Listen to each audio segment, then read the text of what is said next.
भुरग्यांनो, झर म्हणजे कितें? झर म्हणजे डोंगरांतल्यान वा जमनींतल्यान उदक येता आनी तें उदक व्हांवत रावता ताका आमी झर म्हणटात। तर आयज आमी झरीची एक काणी आयकुया। झर इपन झर पळय, अनस पळय। तुमी अनस पळयला आसतलो, हाका अनस म्हणटा। पणस पळय, एक धर। हो पणस। पणस आमकां गरमेच्या दिसांनी गावता। पवन उदक भर। ही सगळीं भुरगीं झरी कडेन गेल्लीं आनी पवन त्या झरीचें उदक भरपाक लागलो।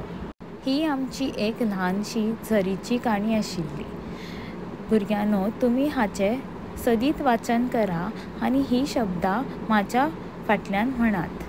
झर, अनस, पणस, एक उदक भर। झ अ ए भ। देव बरें करूं।